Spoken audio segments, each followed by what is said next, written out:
Hi, I'm Charles with AniCap. The story begins in a world where monsters called nemesis fall from the sky, bringing fear and death to all humans they touch. Even those who do survive their touch are permanently scarred. The cursed are known as sorcerers, and are at times more fearsome than the nemesis themselves. We then meet the apprentice sorcerer named Seth, who runs to meet with a boy named Tommy, who he promised he would show his magic to. Seth could only show his magic where no one else could see, and promises to do his best to make up for being late. Tommy is concerned to see some books he assumes Seth took from someone named Alma, but Seth says it'll be fine. The first spell fails, and the next one embarrassingly fails as well. Seth decides that those spells are boring anyway, and states he will show Tommy some original magic that he came up with himself. Seth powers up this spell and unleashes what he calls the Titan Punch that sends a boulder flying. Tommy is amazed, but they are both surprised to see that Seth has angered some cows, and Tommy laments how bad things always happen when he hangs out with Seth.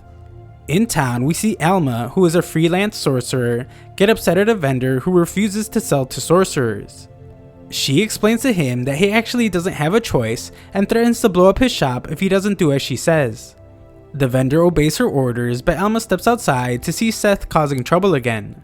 The townspeople can't believe Seth is at it again, but Seth calmly explains that he has the situation under control. Seth thinks to himself that things should be okay as long as Alma doesn't find out, but realizes she is right there. Alma uses her magic to settle the situation down and tells Seth that he can't keep causing trouble, so he will be punished later. The townspeople are furious as they blame the filthy sorcerers for what happened, and Seth tries to explain that it was only him. He states that Alma was the one that saved them, but the townspeople don't care. They call them infected good-for-nothings and state that their kind only make trouble. They don't want any sorcerers in their town and tell Tommy to stay away from them. Alma surprisingly just offers to pay for the damage and explains to Seth that talking to them won't do any good at this point. The townspeople want to keep putting them down, but Alma uses magic to get away. Seth can't understand why they talk to her like that since it was his fault, but she reminds him that those people are afraid of them. That night, Seth does his punishment as Alma lists all the trouble he has caused recently. She forbids him from going back to that island and reveals that she knows he has been taking her grimoires. She demands that he stop that as well, so he explains that he only took them so he could become a respectable sorcerer, but she states that he hasn't even become a respectable person yet. Seth can't understand why she let the townspeople talk to her that way, but she only explains that they see them the same way they see the nemesis that bring disaster upon humanity. They see them as monsters, but Seth still can't understand as Alma is one of the people destroying the nemesis. Alma is certain that things would be different if all the nemesis were defeated, which makes Seth think, but Alma points out that nothing good ever comes from Seth's thoughts. Just then, Alma feels a sharp pain but hides it. Seth then asks for a pee break, but is shocked to hear it denied. In bed, Seth thinks about defeating all the nemesis, and decides that becoming a great sorcerer like Alma is the only way. The next day, Seth continues practicing, and Tommy explains that his mother told him not to play with sorcerers. Seth says it's just because they don't know how awesome magic is, and states that he plans to become a nemesis hunter. Seth explains that the nemesis attack people all around the world, and Alma has been fighting them for a really long time. Just then, they see something falling from the sky, and Seth recognizes it from a book as a nemesis egg.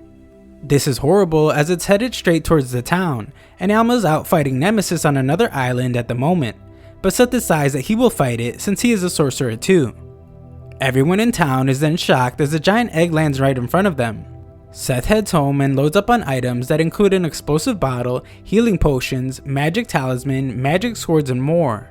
However, he quickly realizes that he is far too heavy for the bats carrying him. Tommy arrives in town to explain that what they are looking at is a nemesis egg, and everyone panics. They realize that getting help from the royal capital would take too long, and decide that Alma should be the one to take care of it.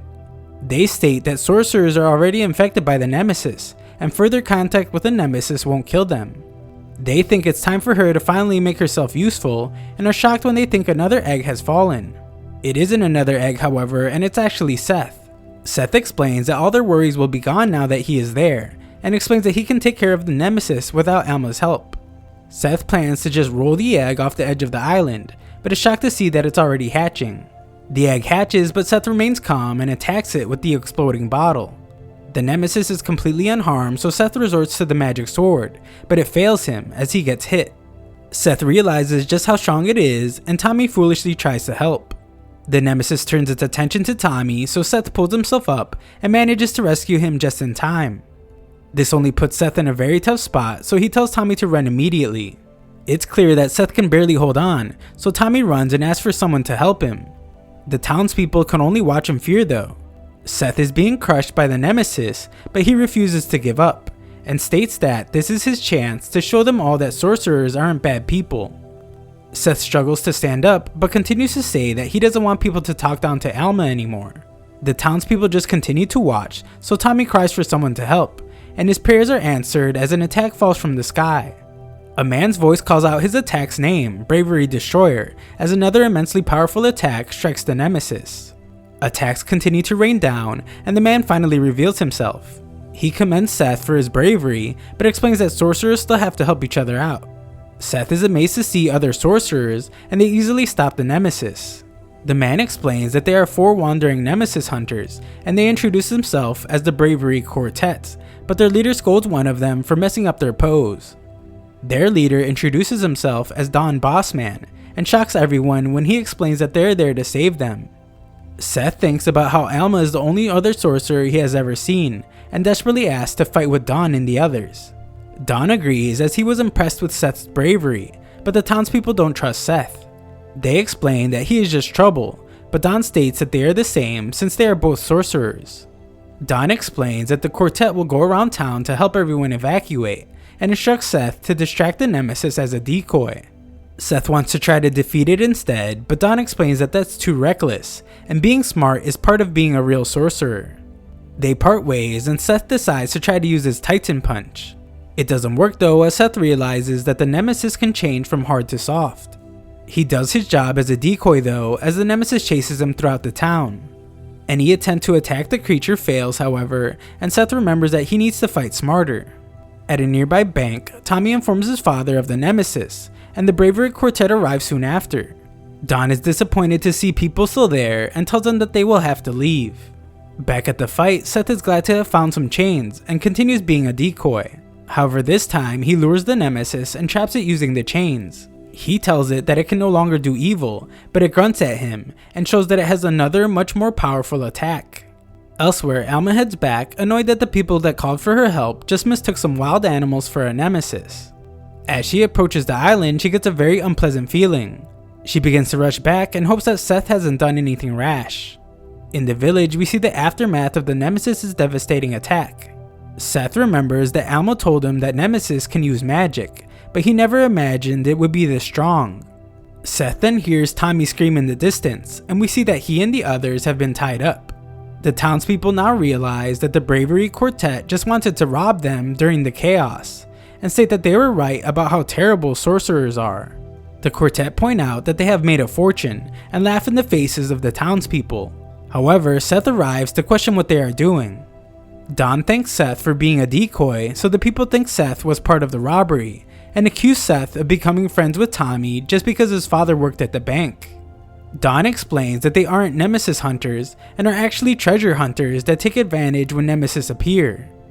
Don mocks Seth for being so gullible, and Seth points out that the duty of all sorcerers is to fight the nemesis. Don sighs as he explains that there is no value in fighting for normal people, and sorcerers like themselves are blamed for every bad thing that happens. He points out how they are treated like infected creatures, just as the townspeople begin to scream at Seth. They blame him for being the reason that the nemesis appeared in the first place, and call him infected scum. This only proves Don's point further, as he points out how Seth just finished fighting until he was battered from head to toe, and still all they do is shout nasty things at him. The people don't even think of thanking him, and as far as they are concerned, sorcerers are the same as nemesis. Don is sure that Seth knows exactly what he is talking about, and reminds him that it's best to be smart. He states that being rich is the smartest way to live, and the quartet decide to leave before the nemesis appears there. Don gives Seth a parting gift since they are the same, while he has a good laugh, but Seth shocks everyone as he punches Don in the face. Seth fights them as he states that the sorcerer he wants to become is nothing like the pathetic losers they are, but he is instantly stopped by one of the quartet. His name is Gigi, and Don explains that his magic is terrifying, and he would be the group's leader if he wasn't such a moron. Don decides to not finish Seth off, as he is certain that Seth will one day realize he is right about everything, but Seth refuses to be put on their level. Just then, Don sees that the Nemesis has responded to Gigi's magic, and they begin to leave, but the townspeople point out that they will all die if they don't untie them.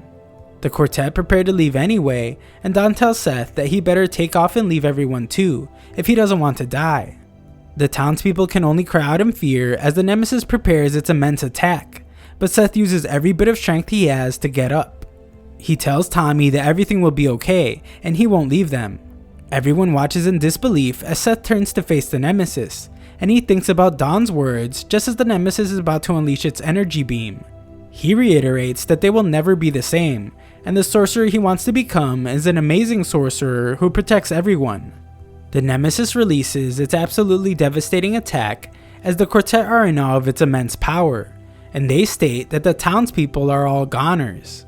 Don bids farewell to the foolish Seth, but they are all then shocked to see, amidst the blinding light, that Seth is blocking the attack and protecting everyone. Don points out how what they are witnessing is impossible, as Seth could barely use magic, and he wonders what Seth really is.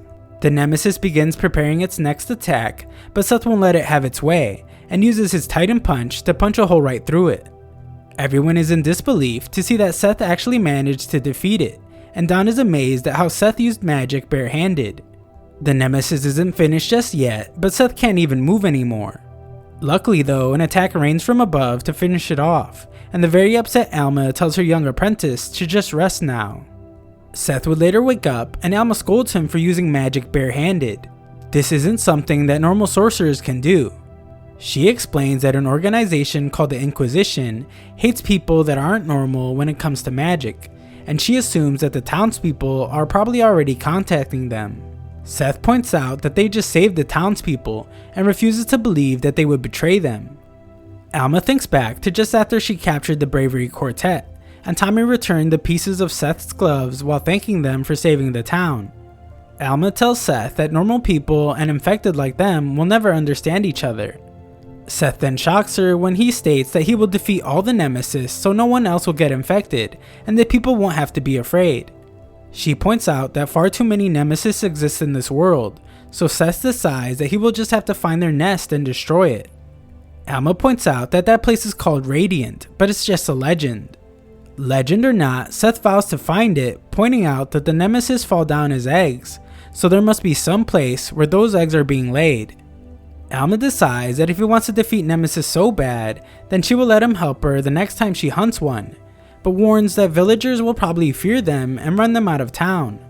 This upsets Seth greatly as he hates to see sorcerers treated that way, but she settles him down and has him rest. When alone, Alma thinks about how it's been over 10 years since she met Seth, and states that those memories are stained in red, the color of flames that engulf everything. Her memory shows her waking up from passing out after being gravely injured.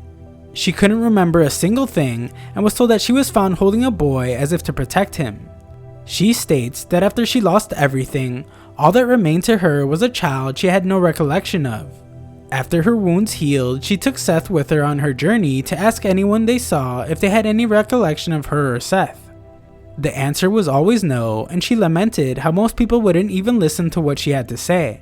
Alma's sharp pain would bring her to her knees, but she would tell Seth that it's the usual headache that her curse gives, and tells him not to fuss about it. Being a sorcerer meant that she survived contact with the Nemesis, received its curse, and gained the power to use magic, which they call Fantasia. Seth is a sorcerer as well, but mostly he was just a burden to her at that time, and she regularly had thoughts of just leaving him behind. However, he was the only lead she had to finding her past, so she couldn't leave him, but explains that an incident would soon occur.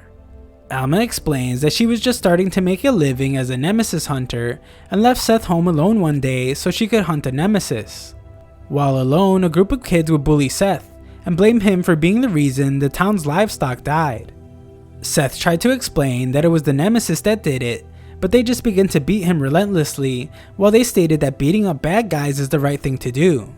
Seth's power would eventually erupt, causing Alma to immediately sense something was wrong. Back at the village, Seth has been tied up, and the villagers want to burn him alive since they fear that if a monster like him touches them, then they will be infected too. However, they are shocked as their torches go out and Alma appears to touch a villager's face.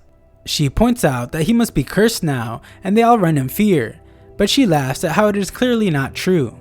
She freed Seth, who cried in her arms, and she realized for the first time how small and helpless he was.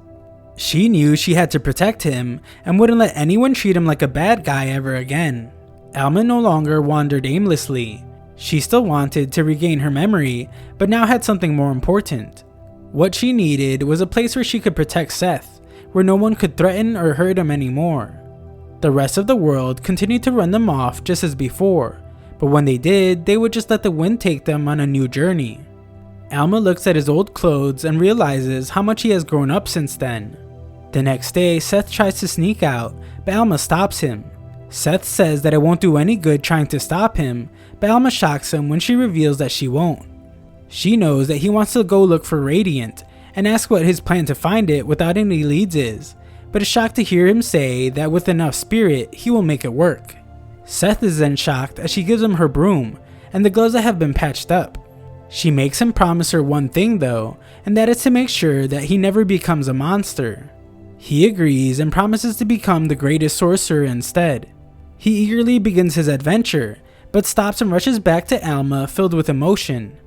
Seth thanks her for everything she has done, so she asks him to take care, and Seth takes off on his journey.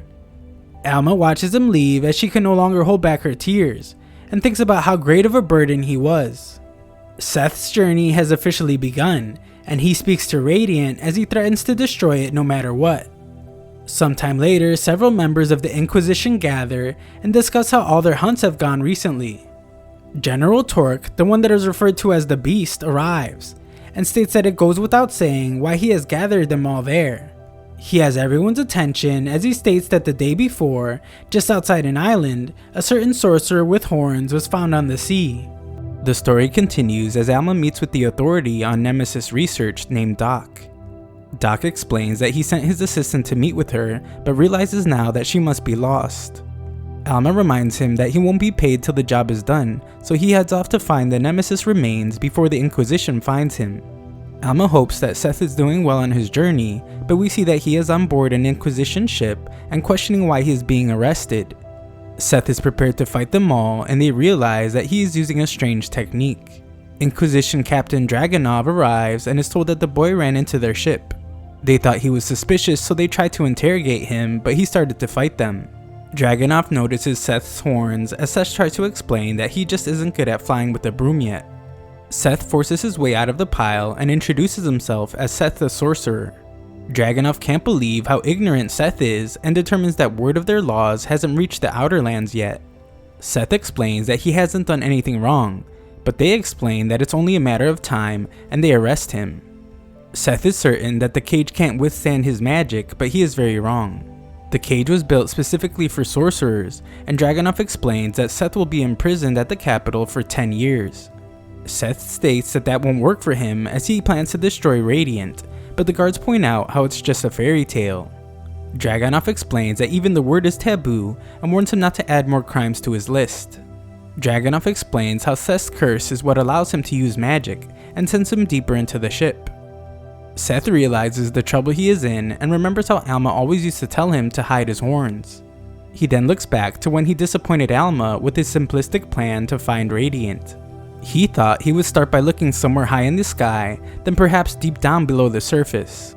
Alma told him to start in a place called Artemis instead, as it's a research town where sorcerers gather. She urges him to search for a man named Yaga, who is one of the most powerful sorcerers around, but also warns him to stay away from a certain yellow cat.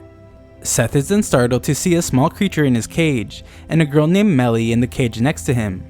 Seth is excited to hear that Melly is from Artemis, and was on her way to his island, Island 21, to retrieve a nemesis. He assumes that the small creature named Boobri is her pet, but it's actually a friend. Melly was separated from the only person that could prove her identity, but she assumes that she will be fine when Doc comes to get her. She is amazed by Seth's horns, but disappointed to hear that magic doesn't come out of them. Just then, the ship is stopped by Doc, who is sure that he will be in grave danger if the Inquisitors find out that he is carrying Nemesis remains with his ship. Melly is glad to see that Doc has come for her, but yells out that she was caged for saying that she was retrieving a Nemesis. Doc tries to deny knowing her, but Dragunov appears to explain that he knows he is carrying a Nemesis and has him thrown in a cage. Seth introduces himself as he explains that he was the one that defeated the Nemesis that he is carrying. Doc then states that he gets a big reward if the remains are in good condition, but gets nothing when they are torn to pieces. Doc is too fearful to hunt Nemesis himself and simply allows the sorcerers to do the hard work. He points out how Nemesis fall like rain these days, and it's because the sorcerers are strong enough to defeat the Nemesis that their presence is tolerated. Doc credits them for doing the tough task of defeating Nemesis one by one, but Seth explains that his plan is to take down Radiant instead. He states that he promised Alma he would, and Doc is surprised to hear that Seth is her pupil. Seth wants Doc to take him to Artemis just as Bubri shows up with the keys to the cage. The trio make their way up the ship, but Seth explains that he needs to get his stuff first. They have a hard time finding his stuff, so Doc just wants to leave. They finally spot his things, but are shocked to find that they have been caught by Dragunov. Doc tries to say that Seth threatened him, but Melly screams for them to just give Seth his things back so he can go find Radiant. Seth then surprises everyone when he uses his Titan Punch to attack the guards, and his two new companions retrieve their things. Melly shows off her defensive magic, but it isn't enough as they are once again surrounded. Melly is overwhelmed and begins to faint, so Seth tells her that he will do something. However, Melly shockingly tells him to shut up, and instantly wipes everyone out. Doc explains that it's her curse. When Melly is under extreme stress, her personality completely changes. Melly demands that they give them back their ship and is forced to blow them away when they don't listen. Doc can't believe how much trouble they are getting in, and Dragunov somehow sneaks up on Melly. He points out how sorcerers should have never revealed their true nature, and decides that Melly will receive capital punishment. Doc fears for her life, but Seth soon threatens Dragunov to not touch her. His Titan Punch does massive damage, and it allows them to finally make their escape. Dragunov credits them for escaping and stops his soldier from shooting them down. He explains that they can't do anything too bold if they make it to Artemis. More importantly though, he is intrigued by how Seth was able to use magic with his bare hands. On board Doc's ship, Melly apologizes for her personality change, and Doc states that it's the reason why she will never be a great sorcerer. Seth is amazed by her power though, and excitedly asks her to teach him some offensive magic.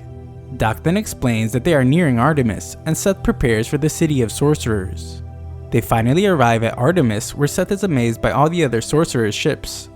He is told that in order to find work there, he will have to register as a resident, but Seth explains that he is only there to find Yaga. For some reason, Doc desperately wants Seth to become a resident, and tells him that Yaga will only meet him if he is a resident. Seth agrees to do it and is amazed by the place called Sorcerer's Paradise, as it's a place where sorcerers don't have to suffer for just being themselves. Doc rushes them so they don't miss the ceremony, but then explains that Seth is the only one that needs to go. Seth takes him along anyway as he seems to know Alma, and we see that someone is intrigued to hear that name. Seth and the others arrive at the welcoming ceremony, and Seth is shocked when an announcer introduces the founder of the Crazy Academy. It's a yellow cat named Master Lord Majesty. The cat explains that new members will be completing missions with them as fellow sorcerers, and together they will eradicate the curse that causes them such suffering. The new members are called onto the stage where the headmaster gives them a contract to sign. Seth tries to read it, but Master Lord Majesty tells him it offers lots of bonuses and implores him to hurry up and sign. The cat is glad to see him sign as everyone applauds, but the new members then realize that the contract is charging them thousands just for using the pen. The ink costs thousands as well, and Lord Majesty explains that each of them now owes a massive debt to the Academy. They will now have to take part in missions as Nemesis hunters for the Academy to repay the debt, and the crowd cheers as they were all there at one point. The ceremony is over, and Doc is glad to know that he won't have to see Seth anymore. However, an official arrives to explain that Doc has been acknowledged as Seth's guardian, and guardians assume equal responsibility for the debt incurred. Afterwards, Seth realizes now why Alma warned him about a yellow cat, but states it's not like they have to do what the swindling cat says.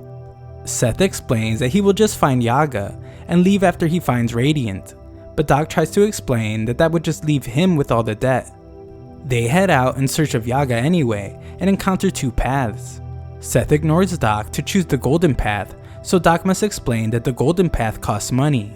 Seth then accepts a towel from a nice old woman to wipe Doc's sweat, but Doc points out that he was charged for that too. They head to a pub where Doc warns them not to order anything, but Seth instantly orders some milk. Just then, Melly is treated poorly just for asking about Yaga, but this causes her personality to change and she destroys the pub. At the end of the day, Melly apologizes profusely. Seth can't believe they haven't found Yaga, and Doc is stressed about debt. Seth is shocked to hear a cauldron speak to them, and a small man emerges from it but states that he is no one worth knowing by name. He explains that he might be willing to tell him where Yaga is, but first asks Seth what he thinks about the academy that Lord Majesty built. Seth says that the cat is a creep, but the town doesn't have anyone calling them infected or treating them differently. Everything unfortunately costs money, but everyone seems really happy. The man wonders if Seth knows why Majesty charges so much money, and Melly explains that it's for research into curing the curse. The man begins to explain that it's not all the money is for, but their conversation is interrupted by alarms. Doc says that the Inquisition must have followed them there and are attacking now. The man is glad that Seth is there to see this and tells him to watch carefully. We then see that the Inquisition has come for Seth, but several sorcerers on brooms appear to meet them. Dragunov explains the order he received to retreat, and reveals that they aren't the only ones with influence in this country. He is talking about Master Lord Majesty and wonders how much money he threw around to stop them. Furthermore, he states that members of the 13 Sorcerer Coven are in that town, and any one of them could take on 1,000 of their soldiers. The town of Artemis has military and political might, so fighting them would be equivalent to going to war with the nation itself. Dragunov tells them to retreat, but thinks about how intriguing the boy with horns is, and decides that he must inform General Torque of him. Seth is amazed at how they were able to push them away, and the man points out how that is the power of Artemis Academy, and it's Majesty who amasses it all. It's the last sanctuary for prosecuted sorcerers, and Majesty will do anything necessary to protect it. Seth explains his plan to destroy Radiant, but the man questions if it would make more sense for Seth to just use his strength to protect Artemis, the place that protects sorcerers. Seth rejects the idea since everyone outside still has to face the dangers of the Nemesis, and to help them, they have to change the world itself. The man laughs at how Seth thinks he can change the world, but Seth points out that if no one else will, then he will do it. Seth thinks that the man will take him to see Yaga now, but the man reveals that he is Yaga, member of the 13 Sorcerer Coven. Elsewhere, General Torque is surprised to hear that someone actually managed to escape Dragunov. Dragunov apologizes, but Torque just wants to make sure that Dragunov actually saw the boy with horns use magic with his bare hands. Torque wants them to keep a close eye on the city, and wants to be told the next time the boy with horns is spotted.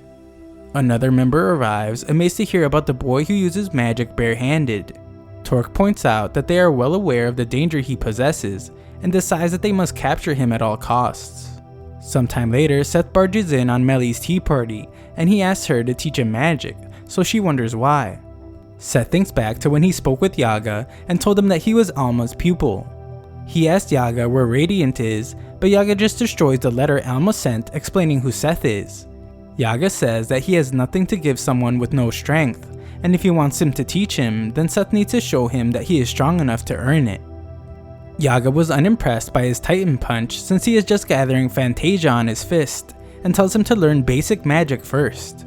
Seth desperately asks Melly to teach him, but she can't since she can only use offensive magic when her personality changes. Seth wants her to at least teach him how to gather Fantasia, but he can't understand her teaching methods. He decides to learn on his own, but Melly has an idea. They find Doc, who has prepared roses for his beloved Miss Melba.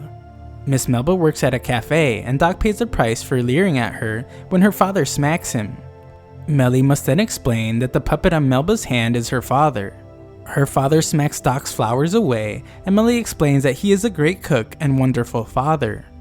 Melba apologizes for her father's behavior, but Melly explains that this happens to Doc all the time.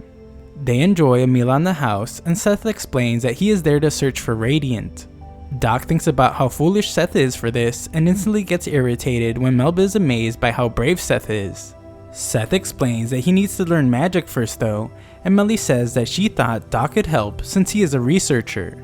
Doc begins ranting about how terrible Seth is for asking for help after all the terrible things he has done to him.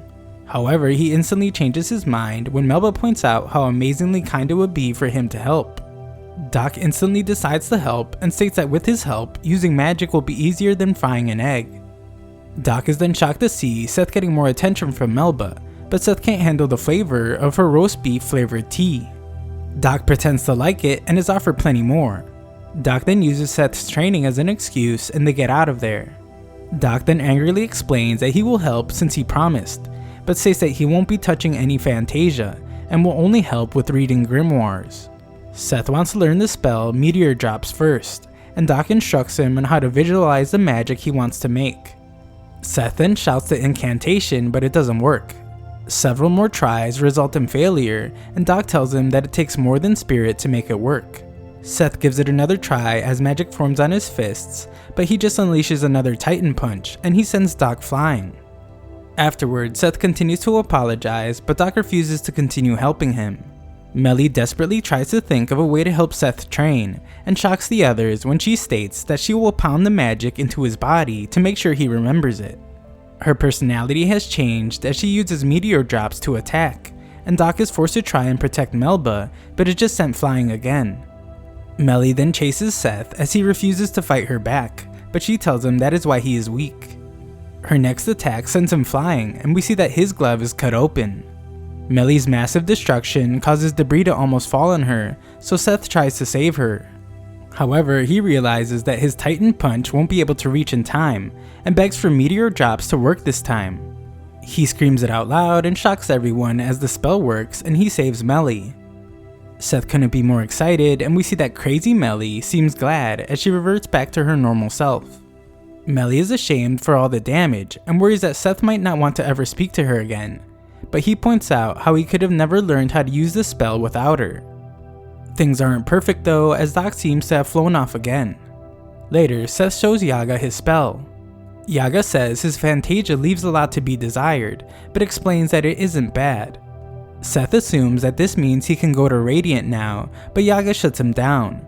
Yaga explains that many of the world's most noted sorcerers have tried long and hard to get there, but not a single person has succeeded in doing so. Seth will have to become a first-rate sorcerer if he wants to step foot there, and Seth begs Yaga to take him as his pupil. Yaga agrees, but tests him with the Cauldron Crash attack first. As Yaga expected, Seth somehow managed to stop it, and Yaga tells him that he will need to learn to control far more than that with his frail hands. He warns that his training is strict, but Seth eagerly accepts. Later, Seth interrupts Melly's tea party again and asks to stay at her house. He had been sleeping at the park, but Doc explained that that cost money too, and he needed to find a place to sleep. Melly gladly invites Seth to stay in one of her empty rooms, but is embarrassed when she has to tell him that her tea party guests are just dolls. The story continues as Seth endures Yaga's training, and Yaga explains to him that he will never get better if all he does is run. Sometime later, Doc's peaceful morning that he spends admiring Melba is interrupted by Seth and Melly. He tries to shoo them away, but Melba interrupts him to ask if he would like to try her new coffee recipe. Doc agrees to try it since he wants her to like him, but Seth and Melly fear for his life. Doc tries it and is shocked to find that it actually tastes good. Doc takes a moment to celebrate how his life is finally turning around for the better, but is then captured by a creature. Yaga explains that it is a devilfish kraken. The water system below them is where sorcerers dump animals from experiments, and this particular creature loves coffee. Melba's father explains that Doc reeks of coffee from drinking it there all the time, so that beast might actually eat him. Below them, Doc wakes to see the monster drinking his coffee and fears that he will be eaten. However, just then, the kraken is lured away by a scent, and we see that it is Seth and Melly with a giant bucket of coffee. Yaga told them to take care of it alone, and for Seth to consider it part of his training. The kraken appears, and they are relieved to see that Doc is still alive. Unfortunately, Seth's Titan punch doesn't hurt it, as the kraken is too soft and squishy, and Doc is quick to point out that the monster didn't even feel it. Meteor drops don't get to the creature either, as it takes off with the coffee and shoots out ink. Outside the city, the Inquisition keeps a close eye, and Dragunov wonders why they must keep watch for the boy with horns. Dragunov doesn't think he looked as dangerous as General Torque seems to think, and he wonders if the boy really has that much power. Seth wants to learn stronger magic, but they decide to try and stop the Kraken from moving using traps. The first trap only ends up capturing Doc, and an even more dangerous trap does as well. Melly's last plan is to use an arrow with sleeping potion on the tip, but that just ends up hitting Doc too. Crazy Melly arrives to scold Doc for continually getting trapped, and we see that the duo are completely disheartened. Yaga appears to ask if they are ready to quit, since fighting a creature on its own turf is quite difficult, but Seth refuses to just give up and let Doc die. Yaga wonders if Seth actually thinks he can defeat the Kraken, but Seth states that doesn't matter, and he doesn't need a reason to help a friend. They realize that they have to try something different though, and Seth gets an idea when Melba offers them a drink. The two head back down with another bucket of coffee, but Doc surprisingly tells them to just leave. Doc is frustrated that Melba won't give him the time of day, and has decided to live the rest of his life with his new friend he named Devil. Doc tries to cut ties with Seth, but Seth tells him that they can part ways after he saves him. Seth then shockingly pours the coffee on himself, but Doc is frightened that Devil will surely eat Seth. Devil does eat him, but Melly explains that was his plan. The coffee he poured on himself was filled with powerful spices, so Devil ends up spitting Seth out. With it weakened, Melly is able to stop its movement, which allows Seth to land an attack. Seth goes in for another strike, but Doc begs that he stop. He explains that he and Devil bonded over their love for coffee, and are now friends. Seth wants them all to be friends together, and Doc agrees as he can't believe how reckless Seth was to save him. Afterwards, at the cafe, Seth realizes that he isn't nearly strong enough, and Yaga arrives to offer more intense training. Doc musters up the courage to compliment Melba on her coffee, but she tells him that her father actually made it, and her father tells Doc that he will be the one making his coffee from now on. Later, Seth continues training but ends up destroying his gloves. Yaga decides to take the gloves but gives Seth another pair.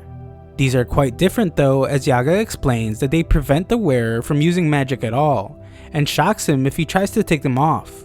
Yaga has decided that Seth isn't worthy of his instruction as he is now, and points out how he has never seen such crude and careless use of Fantasia. Seth points out that being able to gather absurd amounts of Fantasia just means he is powerful, and the more power he has the better. Yaga explains that gathering power isn't a bad thing, but true ability lies elsewhere. He tells Seth that he has been so focused on becoming powerful that he has forgotten something crucial, and the new gloves are not to come off until he finds the answer.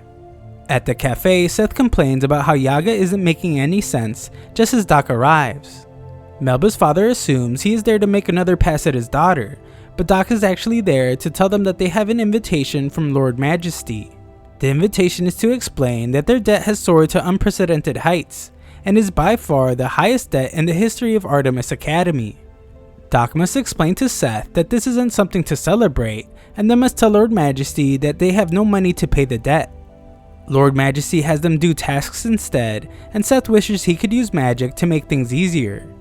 Doc works hard as well as he thinks about Melba and their bright future together. Just then, Melly notices something and Seth goes to investigate. We see that it's the Bravery Quartet, and Don explains that his genius is what allowed him to discover the treasure that they are about to get.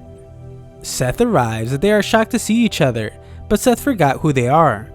They reintroduce themselves and explain that escaping the island's prison was easy.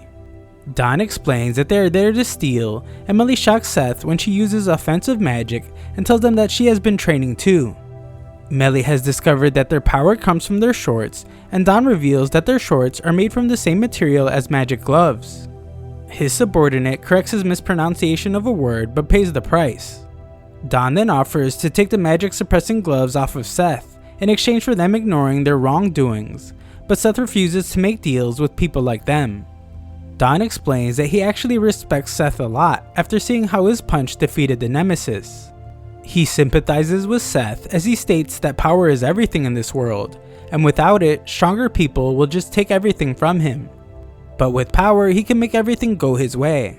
Seth yells that he doesn't want to be anything like them. He concedes to wanting power and wanting to be strong, but proudly states that he will never use his power the way they do. Seth is sure he can still defeat them without magic, and the quartet attack them, but luckily Crazy Melly arrives to fight back.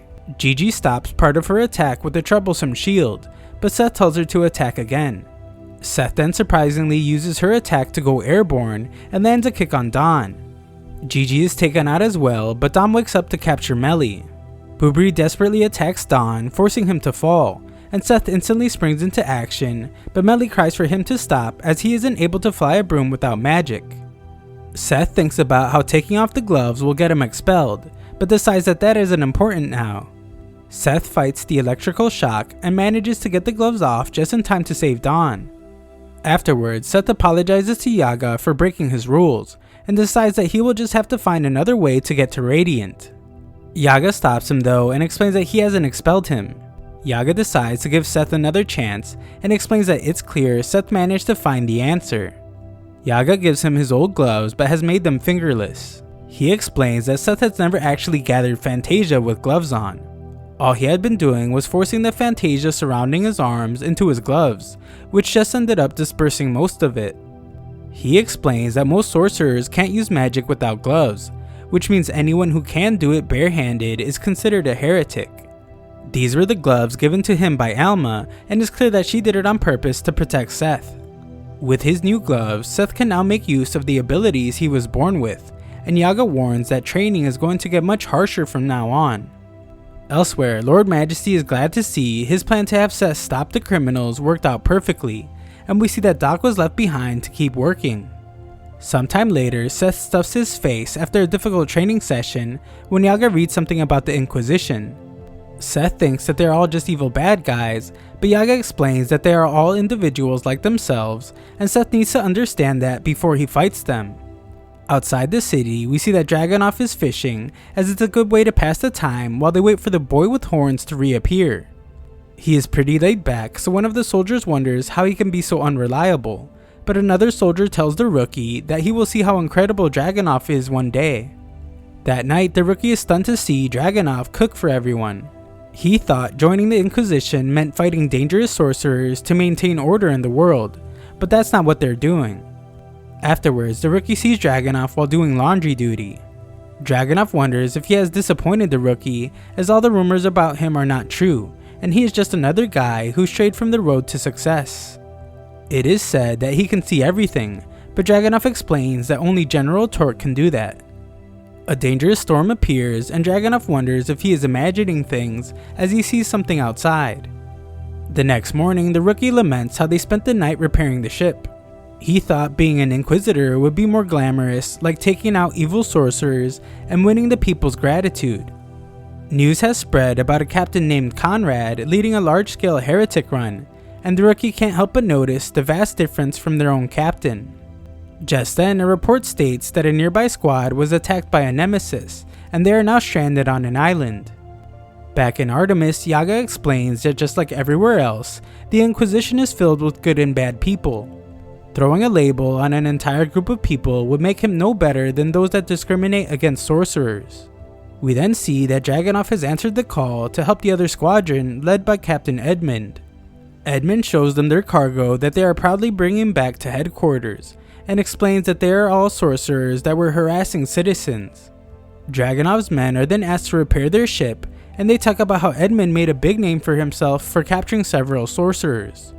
The rookie hates repairing someone else's ship, and decides that he will ask to be reassigned to a different squadron so he can be led by someone other than Dragunov. Afterward, Dragunov is told that the repairs are finished.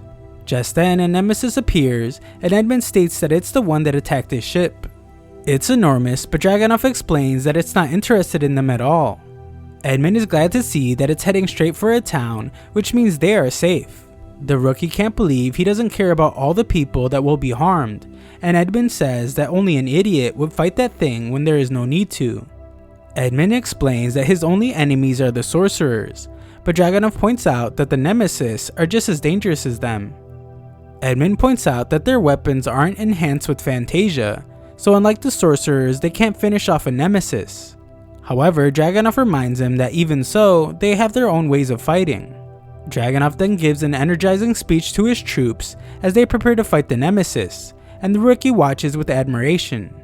That night, Edmund is told that Dragunov and his men haven't returned yet. He is happy to assume that they were all killed since Dragunov made a fool of him, but shocked to hear that Dragunov has returned. Dragunov explains that they merely rendered the Nemesis flightless and sank it in the sea.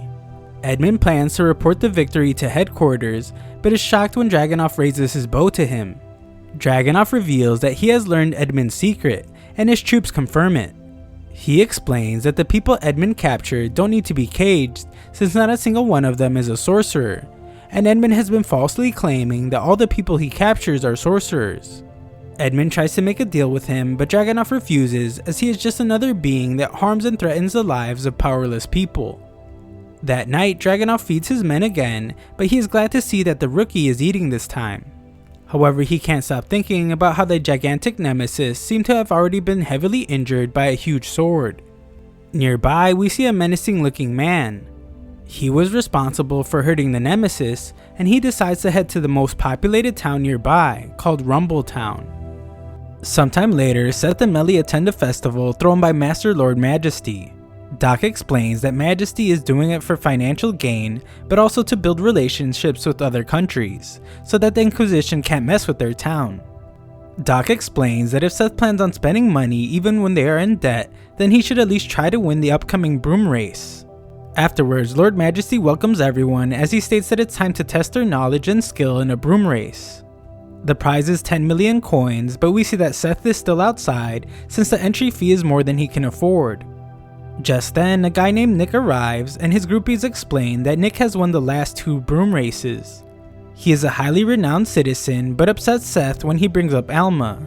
Nick has only heard stories of how Alma refused to work with Artemis, and assumes she just ran away because she was weak. Seth angrily states that Alma is the strongest sorcerer ever, so Nick tells him to prove it as her apprentice by beating him in the broom race. Seth is determined to do it and explains to Melly who Alma is. He tells her about their past and how she is scary when she's mad and just as scary when she's not. A while later, Majesty announces that the climax of the festival will begin shortly, and Seth arrives, assuming that his awesome broom scared everyone out of racing. He quickly finds that he is wrong, however, as several other sorcerers arrive on much more impressive brooms. This includes Nick, who has one that's the latest model, with improved output and many other features. Melly appears to reveal that she is racing as well, and the two decide to work together. Doc watches as he is furious for having to pay their entry fees. He tells them that they were given a 1 in 10,000 chance of winning, and his money is on them, so they better win even if it kills them. Seth thinks about how much stronger he has gotten since beginning his journey, and vows to show everyone. The race begins, and Seth wants to immediately make a push to pass the leader. Spectators watch carefully as they point out how fast Seth is, even though he is using a really old broom. Yaga explains that the broom is actually superior despite its looks, and credits his training for making Seth a bit stronger.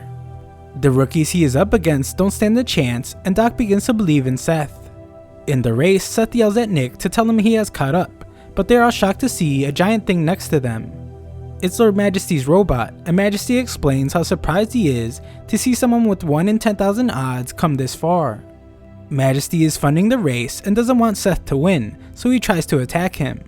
Seth manages to get away, but Majesty's attack continues, so Melly is forced to use a shield. It won't last much longer though, so Seth attempts an attack on the robot, but Majesty surprises him with an attack of his own. Doc assumes it's all over, but Yaga reminds him that he was the one that trained Seth, and we see that Seth has learned to use defensive magic.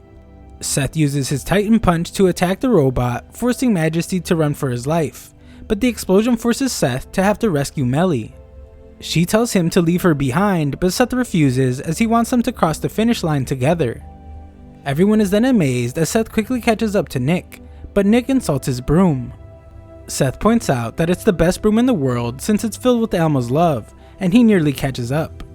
Nick refuses to lose and pushes past his teammates, knocking them off their brooms. Nick crosses the finish line and is announced the winner, but Seth is nowhere to be found. The crowd then erupts with cheers, but it's because they see that Seth gave up first place in order to rescue Nick's fallen teammates. Later, Doc laments how Seth lost since the entry fee puts them in more debt. Seth points out that a little more debt won't make a difference at this point, and agrees with Melly when she says that they need to look for work. Near Rumble City, we learn that the mysterious man's name is Grim. He states that he is there to do an urgent job and there will be several casualties. Later, Doc thinks about his future life with Melba, but in it she realizes that he has amassed a ridiculous amount of debt and leaves him. Doc determines that he needs to find work, but all the requests he has received are useless. He finds one that is a nemesis hunt and thinks about how this is definitely one he should avoid because how dangerous it is. Unfortunately for him, Seth saw it as well, and Doc's attempts at hiding it fail. The letter explains that even though several members of their community are missing, the Inquisition which governs their town refuses to believe them about the nemesis. Seth excitedly wants to do it, but Doc refuses to go with them, and even pretends to be feeling sick. However, Melba hears about it and is amazed by Doc's bravery since she didn't know he was an adventurer. She commends him for sacrificing his own safety to help others, and Doc says that he considers himself the most kind-hearted adventurer in Artemis Academy. She points out how afraid she would be in front of a nemesis, but Doc says that an adventurer of his caliber is used to it. They prepare to leave, and Doc calls himself an idiot for agreeing to go. Yaga arrives to see Seth off and tells him that the world outside is unforgiving. He needs to make certain he knows what he must fight and what he must protect. They leave as Dragunov spots them even though they are disguised. He is certain of where they are headed based on their direction and asks to be put in contact with General Torque. Our heroes approach their destination, but Doc tells them to get inside the ship. The place they are headed hates sorcerers and are governed by the Inquisition. Doc tells Seth to hide his horns as well, since if they are found out, then they will be in grave danger. The island makes tons of noise as they approach because of all the factories. Melly explains that the place used to be called Prosperity, but it is now known as Rumbletown. They land and Doc reminds them to be quiet since if they draw attention to themselves, the Inquisition will capture them in no time. They realize that it's a bit strange that not a single person is around, but decide to look for their client named Zeta anyway. Doc eventually needs to take a break, but Melly realizes that Boobry is lost, and Seth and Melly go looking for him. Boobry is found shortly after, but he's pretty upset. They prepare to head back to get Doc, but are shocked by the passing nemesis and chase after it. The nemesis is about to get away, so Seth asks Melly to set a trap, but they are shocked when the nemesis comes from behind them. Seth wonders if it's able to teleport, but they realize that there are actually two identical nemesis. The nemesis attack and there's no time to set a trap, so Seth decides to attack. He thinks about how Yaga told him to gather as much Fantasia as he can and bind it to what he envisions to be the greatest power he knows. Seth envisions Alma and releases a powerful skull attack. After taking down one nemesis, Seth prepares to get the other, but they are shocked to see the nemesis just leave. Seth goes after them while sending Melly up high to prepare a trap, but Seth can't believe when he sees several more identical nemesis. Seth is prepared to capture them all, but he is stopped by the mysterious man who introduces himself as Grim. He explains that he is pursuing the nemesis as it might be the key to finding someone he has been searching for years. Grim wants to know why Seth is after the nemesis, but Seth refuses to answer. Grim summons his weapon to threaten Seth, but Seth still refuses to answer and tries to fight him. Grim isn't bothered though and determines that he must immobilize Seth to get answers. He easily stops Seth's attacks but compliments him on his excellent Fantasia. Grim wants Seth to give up as the difference in their power is obvious, but Seth just prepares his skull attack and it gets Grim's attention. This attack is stopped as well and Grim hopes Seth understands now. He asks for information once again, but this time Melly appears to attack him. She is certain she defeated him, but they are shocked to see Grim is okay. Grim is sure that people will be coming soon after all the commotion and decides to leave. He leaves but guarantees that they will see each other again, and Seth can't help but admit that he was extremely strong. Seth and Melly must run soon after though as members of the Inquisition arrive. Elsewhere, Captain Conrad has a soldier do push-ups while he gives his report. The soldier explains that it seems like sorcerers were the cause of some damage, and Conrad becomes extremely excited as he states that it's finally time for a sorcerer hunt. Back with our trio, we see that they are being hunted. Doc can't believe that Seth instantly caused problems the second they got into town, but Seth points out that the trouble found him. He explains that there were at least 15 nemesis, and Doc thinks how capturing all of them could lead to a reward that would pay off all their debt. Seth wants to get the nemesis right now, but Doc explains that they have to find their client first. At Conrad's headquarters, he is shocked to find Dragunov waiting for him. Dragunov speaks to him very casually, so Conrad reminds him that he is no longer Dragunov's subordinate and demands respect. Dragunov just tells him that he is there looking for sorcerers, and Conrad determines that it must be the same sorcerers that destroyed a building the night before. Dragunov tells him to just leave the sorcerers to him, but Conrad refuses since it's his town, so Dragunov explains that the orders came from way up the ranks. Conrad still has an issue with it, but instantly shuts up when he hears that the orders came from General Torque.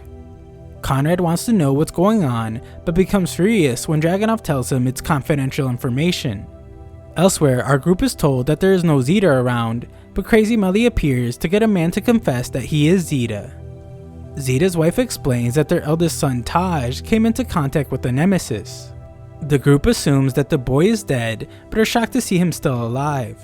Taj denies ever seeing a Nemesis, but he is clearly cursed as he sneezes out a purple substance.